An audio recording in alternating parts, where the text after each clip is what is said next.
Hello students, welcome to जीवन classes. आज का यह video polytechnic diploma second year के थर्ड सेमेस्टर इलेक्ट्रिकल ब्रांच के लिए होगा और इलेक्ट्रिकल मशीन फर्स्ट सब्जेक्ट आपका यहां पर कंप्लीट इम्पोर्टेंस क्वेश्चन के साथ हो जाएगा। आपका हाल ही में यह पेपर होने वाला है, तो पेपर से पहले आप इस वीडियो को जरूर देखिएगा और इस क्वेश्चन में जो भी इस वीडियो में सभी क्वेश्चंस दिए गए हैं, बस इनको आप अगर तैयार करते हैं तो आप 35 से 40 प्लस मार्क्स यहां पर लाएंगे। दोस्तों, हम ये नहीं कह रहे कि ला सकते हैं। दोस्तों, 35 प्लस 40 प्लस मार्क्स यहां से आप लाएंगे ही लाएंगे, 100% बता रहे हैं। अभी हमने लास्ट वीडियो डाली थी जो इलेक्ट्रिकल एंड इलेक्ट्रॉनिक्स इंस्ट्रूमेंट, इस तरीके से कोई सब्जेक्ट है, ठीक है। तो आप उस वीडियो में अगर देखेंगे तो उस वीडियो में वहां से 35 से 40 नंबर का वहां से पेपर में रखा हुआ मिला है दोस्तों, ठीक है। तो इस वीडियो में यदि आप इन क्वेश्चन को तैयार करते हैं तो 100% हम गारंटी देते हैं 35 से 40 नंबर आपके कहीं पर नहीं गए। और दोस्तों, 35 से 40 नंबर लाना यूनिवर्सिटी एग्जाम में कोई हल्की बात नहीं है, ठीक है। तो यदि कोई कुछ भी नहीं पढ़ा है अभी तक, यदि उसने कुछ भी नहीं पढ़ा है, कोई भी स्टूडेंट ऐसा है, तो केवल और केवल इस वीडियो में दिए हुए क्वेश्चंस को वो एक बार तैयार कर ले, एक बार अपनी मेहनत को यहां पर लगा दे, तो दावा करते हैं दोस्तों 35 से 40 नंबर आपके कहीं पर नहीं गए। जो कहते हैं कि हम पूरे सेमेस्टर पढ़े फिर भी हमारे जो है नंबर 25-30 ऐसे आते हैं, लेकिन आप इस वीडियो को देखने के बाद आप अपने अच्छे मार्क्स ला सकते हैं। तो चलिए स्टार्ट कर रहे हैं आज का video. Polytechnic diploma second year third semester के इलेक्ट्रिकल मशीन फर्स्ट के इंपोर्टेंस क्वेश्चन न्यू सिलेबस के अनुसार ये क्वेश्चन होंगे। और सभी स्टूडेंट्स जो भी इस वीडियो को देख रहे हैं, यदि वीडियो अच्छा लगे तो वीडियो को लाइक जरूर कर देना दोस्तों। और जो स्टूडेंट्स हमारे चैनल पर नए हैं तो चैनल को सब्सक्राइब कर लें और बेल आइकन को प्रेस करना ना भूलें, जिससे कि आने वाले सभी वीडियो आपके मोबाइल पर नोटिफिकेशन के माध्यम से सबसे पहले पहुंच जाए। दोस्तों, एक बात आपको बता दें कि आने वाले सेमेस्टर की क्लासेस जो है इस चैनल पर कंप्लीटली चलाई जाएंगी, इसलिए आपसे कहना चाहते हैं कि चैनल को सब्सक्राइब और बेल आइकन को प्रेस कर लें। जैसे ही आने वाली वीडियो, आने वाले कोर्सेज की वीडियो यहां पर अपलोड होंगी, आपके मोबाइल पर सबसे पहले पहुंच जाएंगी। इलेक्ट्रॉनिक्स और इलेक्ट्रिकल ब्रांच, सिविल और मैकेनिकल, यहां पर कंप्लीट कोर्स यहां पर आपको दिया जाएगा। इलेक्ट्रिकल, इलेक्ट्रॉनिक्स, सिविल, मैकेनिकल और कंप्यूटर साइंस, ठीक है। ये सभी ब्रांचेस की यहां पर क्लास चलने वाली हैं। तो दोस्तों, वीडियो को लाइक और शेयर कर दीजिएगा और चैनल को सब्सक्राइब कर लीजिए, बेल आइकन को प्रेस कर लीजिएगा। दोस्तों, एक बात और बता दें, यहां पर हमने अभी इंपॉर्टेंट क्वेश्चन दिए हैं क्योंकि अभी इतना टाइम नहीं था, लेकिन आगे आपके जो है इंपॉर्टेंट क्वेश्चन के साथ साथ सॉल्यूशन भी आपको दिया जाएगा। आने वाले मई में जो आपके पेपर होने वाले हैं उन सभी का सॉल्यूशन सहित आपको क्वेश्चन पेपर बना करके दे दिया जाएगा। उससे बाहर आपका कुछ नहीं आने वाला है। इसलिए कहते हैं कि वीडियो को लाइक और शेयर कर दीजिएगा, जिससे कि सभी को पता चल जाए, और यहां पर चैनल को सब्सक्राइब जरूर कर लीजिएगा। हमारा यह पूर्ण विश्वास है कि इस वीडियो को देखने के बाद आपके इलेक्ट्रिकल मशीन फर्स्ट में एक अच्छा स्कोर आप कर पाएंगे, अच्छे नंबर ला पाएंगे, ठीक है। प्लीज सपोर्ट जीवन क्लासेस, सपोर्ट कीजिएगा दोस्तों। आप अगर सपोर्ट करेंगे तो हमारा जो है और भी मोटिवेशन बढ़ेगा और हम जो है आपको और भी मेहनत के साथ अच्छे एनालिसिस क्वेश्चन आपको दे पाएंगे। चलिए स्टार्ट करते हैं। देखिए पहला क्वेश्चन क्या है। क्वेश्चन है हमारे पास, किसी ट्रांसफार्मर में होने वाली विभिन्न हानियों को लिखिए। देखिए, ट्रांसफार्मर में होने वाली हानियां, एक बात बता रहे हैं दोस्तों, इस सेमेस्टर में आपको ट्रांसफार्मर से सबसे ज्यादा क्वेश्चन दिखाई देंगे। ट्रांसफार्मर से सबसे ज्यादा क्वेश्चन दिखाई देंगे, तो ट्रांसफार्मर का जितना भी कंटेंट है आप पूरी तरीके से उसको अपने अंदर कंठस्थ कर लीजिएगा, अपने माइंड में उसको बसा लीजिएगा। सबसे ज्यादा क्वेश्चन उसी से है, ठीक है। देखिए, किसी ट्रांसफार्मर में होने वाली विभिन्न हानियों के जो है उसको आपको पॉइंट लिखने हैं, और ये हानियां लोड के साथ कैसे विचरित होती हैं। ट्रांसफार्मर की उच्चतम क्षमता के लिए प्रतिबंध प्राप्त कीजिए। देखिए दोस्तों, कोई भी ट्रांसफार्मर है उसमें हानियां तो होती ही होती हैं, ठीक है। जैसे कॉपर लॉसेस हो गया, आयरन लॉसेस हो गया, ठीक। इस तरीके से कोयल में जो भी लॉसेस होते हैं, ठीक, और हीट से लॉसेस होते हैं, तो ठीक है। इस तरीके से आपके जो सारे लॉसेस हैं, हानियां हैं, उनको आपको यहां पर लिख देना है पॉइंट टू पॉइंट, ठीक है। और ये हानियां लोड के साथ कैसे विचलित होती हैं, कैसे ये हानियां लोड के साथ चेंज होती है, ये भी आपको बताना है। और इसी के साथ एक क्वेश्चन और जोड़ दिया गया है कि ट्रांसफार्मर की उच्चतम क्षमता के लिए प्रतिबंध प्राप्त कीजिए जो आपको डेरिवेशन करना होगा। ठीक है, इंग्लिश में आएगा state the various losses which take place in a transformer और how do these losses vary with, vary का मतलब होता है बढ़ना, ठीक है, विचलित होना, with the change in load. ठीक है, और यहां पर देखिएगा अगला क्वेश्चन जो ट्रांसफार्मर की उच्चतम क्षमता के लिए प्रतिबंध प्राप्त करना है, तो drive the condition for maximum efficiency of transformer, the maximum efficiency of the transformer. ठीक, तो इस तरीके से क्वेश्चन यहां पर आएगा, तो ट्रांसफार्मर को बिल्कुल भी आपको इग्नोर नहीं करना है दोस्तों। ठीक है, चलिए नेक्स्ट आपके सामने क्वेश्चन कौन सा देगा, नेक्स्ट आपके सामने क्वेश्चन आएगा कि शक्ति तथा वितरण ट्रांसफार्मर में अंतर स्पष्ट कीजिए। शक्ति तथा वितरण ट्रांसफार्मर में अंतर स्पष्ट कीजिए, यानी कि explain the difference between power transformer and distribution transformer. ठीक है, इस तरीके से क्वेश्चन आपका आता है, शक्ति और वितरण ट्रांसफार्मर, ठीक है, यानी कि पावर ट्रांसफार्मर और डिस्ट्रीब्यूशन ट्रांसफार्मर का अंतर दोनों में स्पष्ट करना है, दोनों का कंपैरिजन करना है, एक दूसरे में दोनों क्या डिफरेंस रखते हैं, क्या दोनों में अंतर है, इसको आपको बताना है दोस्तों। ठीक है, नेक्स्ट क्वेश्चन आपके सामने है डीसी शंट और डीसी सीरीज मोटर में अंतर स्पष्ट कीजिए। एक तो डीसी शंट मोटर होती है, डीसी सीरीज मोटर होती है, इन दोनों में आपको जो है अंतर बताना है। इन दोनों का अगर यदि आपको व्याख्या पता है, आपको इनका जो है कार्यप्रणाली, सिद्धांत, ये सब पता है, तो आप जो है आसानी से अंतर लिख पाओगे। ठीक है, तो ये नहीं कि आप अंतर केवल पॉइंट टू पॉइंट याद कीजिएगा, नहीं, आप जो है उसकी व्याख्या को याद कीजिएगा, उसकी कार्यप्रणाली को याद कीजिएगा, आप अंतर ऑटोमेटिकली लिख देंगे दोस्तों। ठीक है, हम आपको इसलिए बताते हैं कि अगर इससे रिलेटेड दूसरा भी क्वेश्चन अगर आता है तो आप जो है व्याख्या और उसकी कार्यप्रणाली और उसके सिद्धांत से आप उस क्वेश्चन को भी कर सकते हैं। ठीक है, इसलिए हम कह रहे हैं कि अंतर के जो पॉइंट दिए हुए होते हैं बुक में, मॉडल में, वो आप याद मत कीजिएगा, आप याद कीजिएगा केवल उसकी व्याख्या और उसका प्रिंसिपल यानी कि कार्यविधि और उसका सिद्धांत, ये आप याद कीजिएगा। ठीक है, इससे क्या फायदा होता है, यही होता है कि अगर वो क्वेश्चन को बदलता भी है, क्वेश्चन की लैंग्वेज भी बदलता है, तो आप समझ जाएंगे कि वो क्या कहना चाहता है। क्लियर। चलिए नेक्स्ट क्वेश्चन आपके सामने है कि डीसी मशीन में विभिन्न भागों डीसी मशीन में विभिन्न भागों की चित्र सहित व्याख्या करनी है दोस्तों।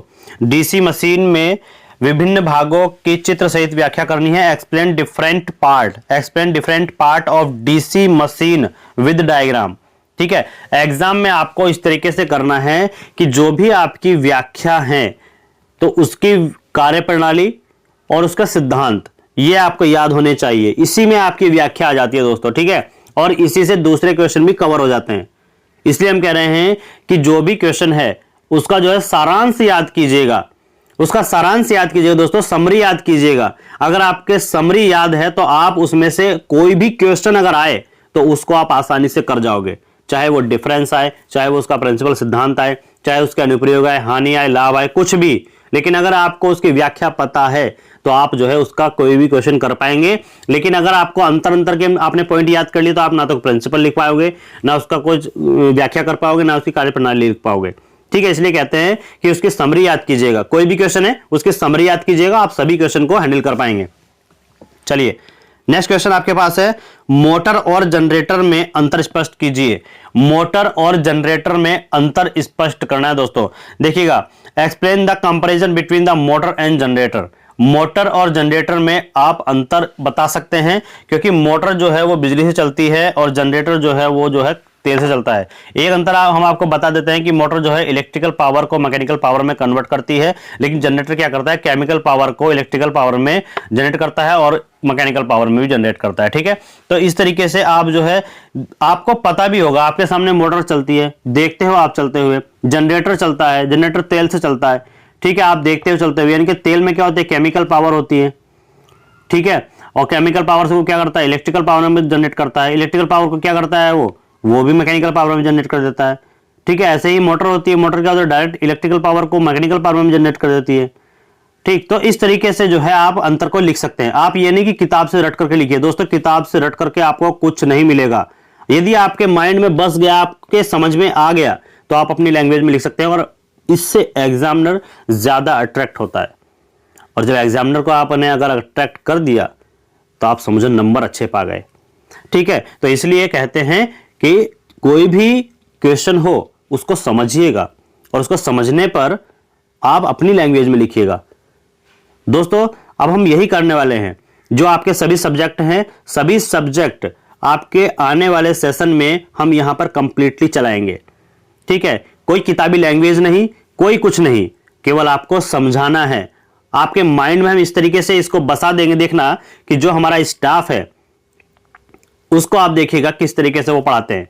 ठीक है, चलिए आगे क्वेश्चन है, डीसी मशीन के जनरेटिंग और मोटरिंग प्रक्रिया। डीसी मशीन के जनरेटिंग और मोटरिंग प्रक्रिया का वर्णन कीजिए।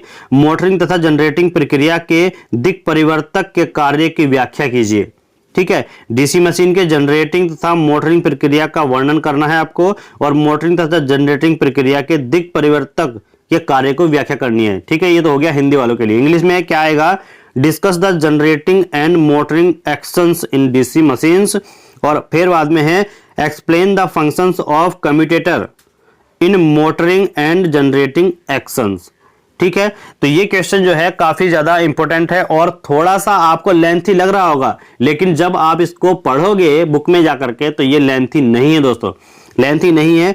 डीसी मशीन के जनरेटिंग और मोटरिंग प्रक्रिया का वर्णन करना है, 5 से 6 लाइन है, और मोटरिंग तथा जनरेटिंग प्रक्रिया के दिक् परिवर्तक के कार्य की व्याख्या करनी है, 7 से 8 लाइन है, केवल इतना है। ठीक है, अगर आपको फिगर याद है तो आप फिगर जरूर बनाइएगा, आप फिगर को मत छोड़िए। यदि उसने पूछा भी नहीं है कि आप सचित्र वर्णन कीजिए, लेकिन फिर भी आपको चित्र आता है तो आप जरूर बना के आइएगा। दोस्तों एक बार बताइएगा, आपने याद किस चीज के लिए किया है? पेपर के लिए याद किया है ना? आपने पेपर के लिए याद किया है तो पेपर में लिखना ही है। ठीक है, यदि वो आया है और आपने याद किया है, उसने चित्र नहीं पूछा है तो चित्र बना करके आइएगा। आपने याद किस चीज के लिए किया है? आपने पेपर के लिए याद किया है तो पेपर में करके आइए। ठीक है, नेक्स्ट आपके सामने क्वेश्चन है, 3 फेज ट्रांसफार्मर के विभिन्न प्रकार के संयोजनों का वर्णन कीजिए और स्टार डेल्टा 3 फेजी ट्रांसफार्मर के लिए प्राथमिक एवं द्वितीयक कुंडलन की फेज तथा लाइन वोल्टेज व धारा के संबंध दीजिए। एक बार फिर से पढ़ लीजिए, 3 फेजी ट्रांसफार्मरों में विभिन्न प्रकार के संयोजन का वर्णन करना है। एक क्वेश्चन तो ये हुआ।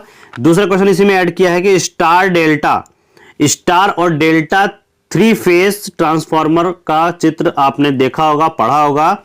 स्टार और डेल्टा 3 फेजी ट्रांसफार्मर के लिए प्राथमिक और द्वितीयक यानी प्राइमरी और सेकेंडरी जो कुंडली होती है उसके फेज और लाइन वोल्टेज और धारा में संबंध क्या है, उसको आपको डिराइव करना है। डेरिवेटिव यानी कि जो डेरिवेशन है वो आपका है। ठीक है, ये जो है डेरिवेशन है, याद रखिएगा। ठीक, इंग्लिश में आपको देगा कि discuss different type of 3 phase transformer connections. जो 3 फेज ट्रांसफार्मर के कनेक्शंस होते हैं अलग अलग, जो विभिन्न प्रकार के, वो आपको यहां पर बताने हैं, वर्णन करना है।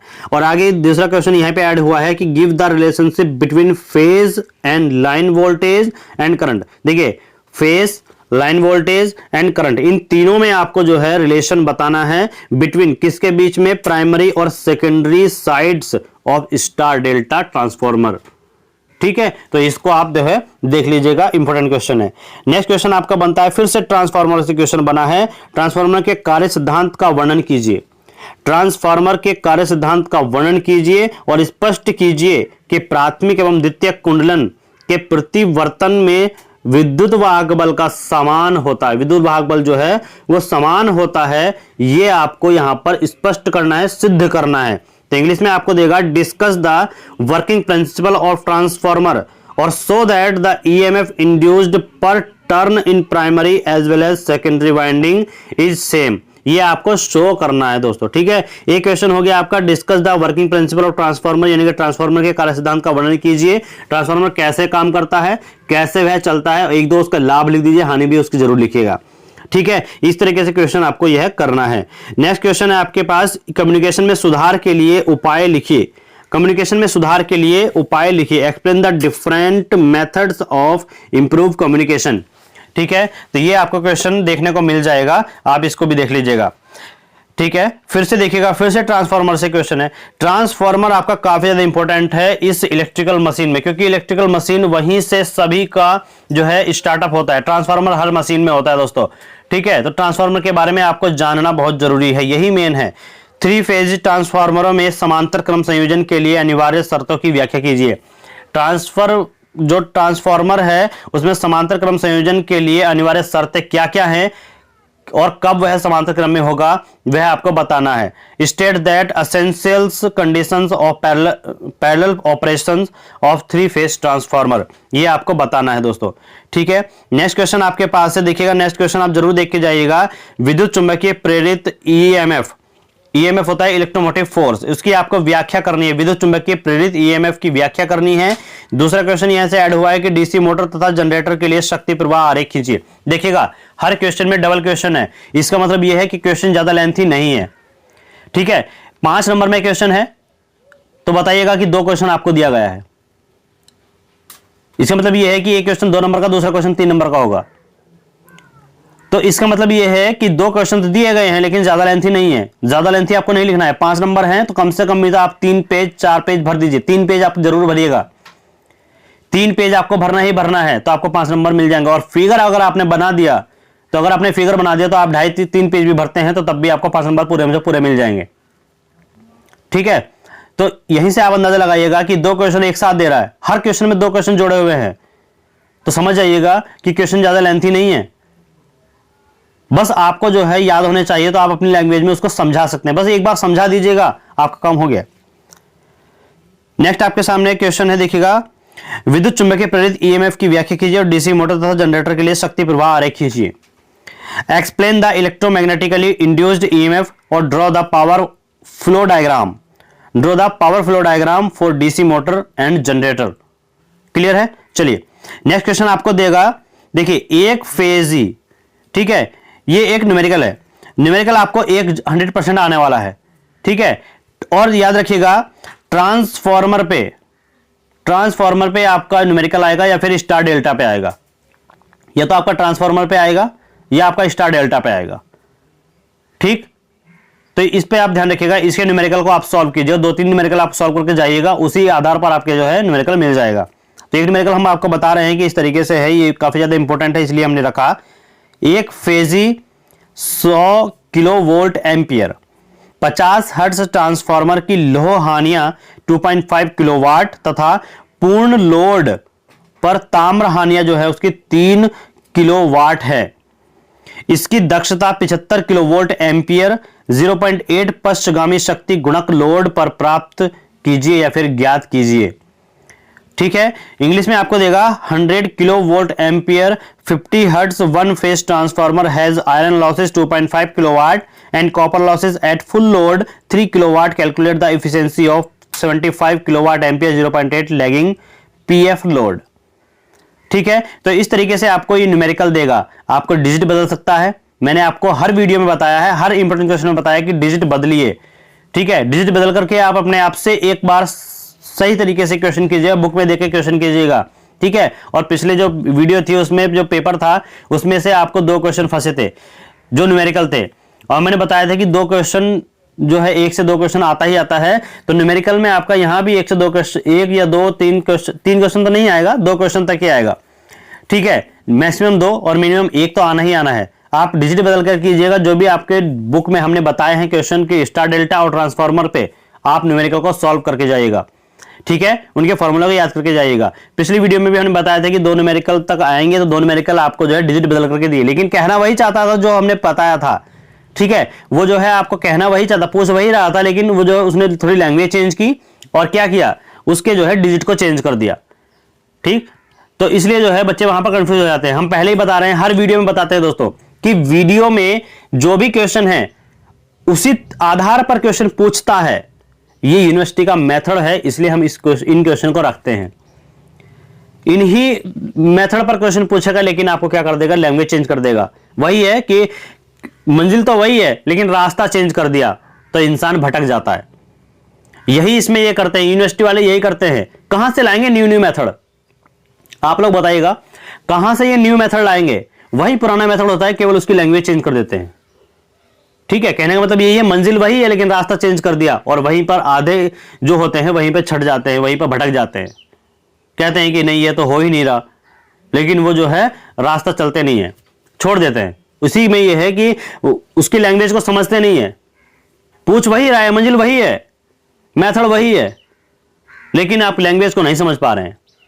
बस यही करता है आपके साथ एग्जामिनर, और आपके जो है दिमाग से खेलता है और आप इस खेल को समझ नहीं पाते हैं। लेकिन जो समझ गया वही इस खेल का विनर होगा दोस्तों, वही इस खेल का विनर होता है। चलिए नेक्स्ट क्वेश्चन आगे है। त्रिफेजी ट्रांसफार्मर के लिए सहायक उपकरणों, कंजर्वेटर, ब्रीदर, बुखोल्स, रिले तथा टैप चेंजर के महत्व लिखो। Describe briefly functions of various accessories of three-phase transformer, such as conservator, breather और यहां पर है बुखोल्स रिले। बुखोल्स रिले आप जरूर याद रखिएगा, and tap changer. Three phase transformer के लिए सहायक उपकरणों, कंजर्वेटर, ब्रीथर और बुखोल्स रिले तथा टैप चेंजर का महत्व लिखो। दोस्तों इस क्वेश्चन को जरूर कर लीजिएगा, ये क्वेश्चन जो है आने वाला है। नेक्स्ट क्वेश्चन आपके पास है, ट्रांसफार्मर को परिभाषित कीजिए। ट्रांसफार्मर ट्रांसफार्मर ट्रांसफार्मर, बार बार बता रहे हैं ट्रांसफार्मर ही आएगा, ट्रांसफार्मर ही क्वेश्चन पेपर में दिखाई देगा। 2 से 3 क्वेश्चन आपको जरूर दिखाई देंगे, 3 क्वेश्चन तो मान लीजिएगा, 3 क्वेश्चन, ज्यादा से ज्यादा 3 क्वेश्चन और मिनिमम 2 क्वेश्चन आपके 100% मिलने वाले हैं दोस्तों। ट्रांसफार्मर को रट लीजिए, बिल्कुल घोल के पी जाइएगा दोस्तों। ट्रांसफार्मर को घोल के पी जाइए बिल्कुल, उसका सिद्धांत, उसकी कार्यविधि, उसका लॉसेस, लाभ, हानि जो भी है घोल के पी जाइए, और एक क्वेश्चन आपका जरूर मिलेगा न्यूमेरिकल में, ठीक है, याद रखिएगा। तो ट्रांसफार्मर को परिभाषित कीजिए और सिंगल फेज ट्रांसफार्मर की बनावट तथा कार्यप्रणाली की व्याख्या कीजिए। Define the transformer, explain the construction and working principle of single phase transformer. ठीक है, तो ट्रांसफार्मर को परिभाषित करना है, एक क्वेश्चन हो गया। दूसरा, सिंगल फेज ट्रांसफार्मर की बनावट तथा कार्यप्रणाली की व्याख्या कीजिए, दूसरा क्वेश्चन हो गया। ठीक है, तो जो ट्रांसफार्मर की परिभाषा है वो जो है आपको 3 से 4 लाइन में लिख देनी है, बाकी आपको सिंगल फेज ट्रांसफार्मर की व्याख्या कर देनी है, उसकी बनावट कर देना। बनावट के नाम पर क्या है, आपको फिगर पता है तो आप फिगर बनाइएगा, उसकी कार्यप्रणाली को उसके बाद लिख दीजिएगा। ठीक है, बनावट फिगर बना दीजिए, जैसे जैसे बनाया है उसको लिख दीजिएगा। कार्यप्रणाली वो कैसा काम करता है उसको लिख दीजिएगा, क्वेश्चन हो गया। ठीक, इस तरीके से करिएगा। अब बात आती है, नाम आया फैराडे, जहां पर इलेक्ट्रिकल होगा, जहां पर करंट होगा वहां पर फैराडे साहब जरूर आएंगे। तो फैराडे के विद्युत चुंबकीय प्रेरण के नियम की व्याख्या कीजिए, क्योंकि विद्युत चुंबकीय प्रेरण से मोटर चलती है, इसलिए फैराडे के नियम को यहां पर बताया गया है। फैराडे के विद्युत चुंबकीय प्रेरण के नियम को व्याख्या कीजिए।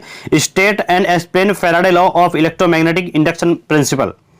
तो फैराडे के नियम को आपको याद कर लेना है। फैराडे ने कौन कौन से नियम दिए थे, विद्युत चुंबकीय प्रेरण पर इसके नियम क्या क्या हैं और इनके जो है क्या क्या सिद्धांत हैं जिन पर यह काम करता है।